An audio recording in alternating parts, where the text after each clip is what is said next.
what kind of vocal work do you do? So some of the stuff that I do, it can range really wide. So one of the first jobs that I was approached to do was, at the time it was the Olympics in London, I think. London? No, the Rio one, 2016. And Adidas was sponsoring the UK athletics team. So they have in-house training and stuff to train their people who design the outfits on, this is how we want to look, this is how we want the athletes to feel. So I did the voiceover for all of those in-house videos so that all the Adidas employees can watch these videos and see, okay, this is the focus and vision that Adidas are going for their Olympic outfits. This is what they want the athletes to feel, whether it's swim, athletics, track, horse riding. They wanted them all to have this different material. So my voice was the one that was explaining to all of the employees this is what they was going for. So I'll do things like that's called an e-learning or training video. So I'll do voices for those things because a lot of companies now, they don't bring people in to train you. They'll have you watch series of online videos and stuff. So I'll do e-learning videos. I'll do voices for explainer videos too, which can be short videos, 1, 2 or 3 minutes explaining to you. This is how you put this product together. Instead of manual books, you can get videos that go with products and just things explaining like new things that happen on company websites and stuff. So I'll do e-learning videos, explainer videos, radio promos, adverts, stuff like that. Yeah. A couple of audiobooks depending on the content. And also like often live presentations too. So, like when you have award shows and you hear someone talking, but you never see them. Yeah. So that's often me in the backstage talking and saying, and next we have. So do they give you a script for that? Yes. And they have a director giving you cues of when to speak? Yes, exactly. So you had your headphones on. You don't see anything. You don't know anything that's going on. You just hear it's really noisy outside. And they'll tell you, okay, page 1, page 2, read out this one. Things change a lot, so you'll get an updated thing happening all the time. That would freak me out.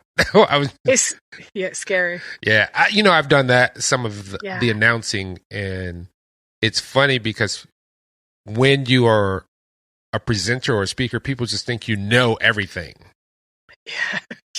You're like the last person to know everything, really. Yeah, so I remember once I was doing a fashion show, and they just gave me cards. Here you go. The girls are going to come out and you describe it. I don't know what order they're coming in. If they get mixed up, and it wasn't until like the 5th one. And I was like, that doesn't look like the outfit. And the girls just keep going. Da, da, da, da, da. No one knew. And and it was funny because I ran backstage and it was an embarrassing moment because this was my first fashion show. I was DJing. I was commentating. And I was just kind of organizing the whole thing. I run backstage and I forget it's a dressing room. So I get backstage. There's all these girls with no clothes on. Yeah. And I go, and they're like, we'll be out in a minute, like calmly. And I'm just like in shock. Yeah. Yeah. But you have an accent. You have, I know in England, depending on the region that you reside in, there's different accents. So what accents do you pull in to kind of tailor your jobs for? Yeah, so a lot of the ones I get booked for is like my main natural resting voice, which is like London, East London, I guess it could be called millennial kind of verb, kind of a millennial urban kind of accent, which I naturally speak at. Quite East End. So is that like the Idris Elba? In it, those. Is that Idris Elba is East End, but he's had a lot of training, so he's quite a seasoned actor. So his natural voice is London, East End, yes. Yeah. But I would say, I think because he knows about a lot of public speaking, he's often in the media, mine could be a little more East End than his, okay. I would say. Okay. I would say a little bit. Definitely Idris Elba. He's very similar, like a male counterpart to mine. And then other voices that I can do would be younger girls, like 20s, that kind of Instagram influencer voice. And then make it really smooth, really sophisticated, slow it down, articulate correctly, and then do a late 20s, early 30s corporate voice, which could be someone who answers the phone. Thank you so much for calling Miles and Stars. Legal them. How can I help you today? So it's different. So a lot softer, a lot floatier, a lot more engaging. So those are the three main ones. So most of your influence or most of your repertoire comes from the various British accents. Do you do any English, or have you done any English overdubs or voiceover work? Yeah. And when I say English, I mean American English. That just sounded weird once I said it. I get it. Okay, I get it. I haven't been approached to do American English accents because with that, you have to really get your mind engaged, and you've got to be able to be continuous with it. Yes. So if you're going to do like New York City, if you're going to do the accent, you have to be able to hold the accent all the way through. If it's a 10-minute, 20-minute recording that they want. I don't think mine is that strong. I do love to do accents and imitate people. I love it. I just love to listen and imitate different people because I think it's interesting to hear like someone's accent. To me tells you a lot about the person, like where would they grow up, what's their influence, their schooling, how they feel about themselves. You can hear even someone's confidence level in the way that they articulate themselves too. That's true. You know, one of the things that I had to do, I literally lost my accent. Okay. And I chose specifically Middle America because there is this standard across America. No matter where you go, these individuals all sound very much the same. You cannot tell where they're from. Mm-hmm. You can't tell. It's just a middle of the road, which is the American newscaster. Yeah, definitely. So if I go in the South, they don't have a Southern twang. They have the Middle America sound. If I go to the North, if I go to New York, if I go to California, this is a staple across speaking.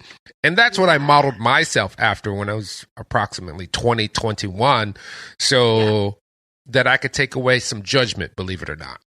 Yeah, that's very true. Now, you have a podcast too, where you give tips and you help people out. And you and I have been working together, just doing some various research and projects and seeing how things work. Tell me about the podcast.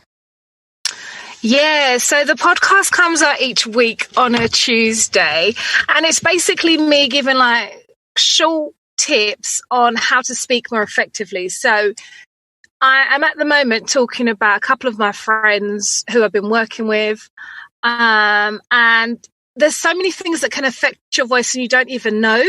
So like one of my friends, Emily, she's got, I don't know if she's aware, but she's got like the low confidence comes because she doesn't really like the way she sounds. So she kind of, like slumps over. Yeah. And you can't really talk that well if your shoulders are leaning forward because you're just crushing everything that's going to give you the power and the sound. So I give little tips at the moment. One about like your posture.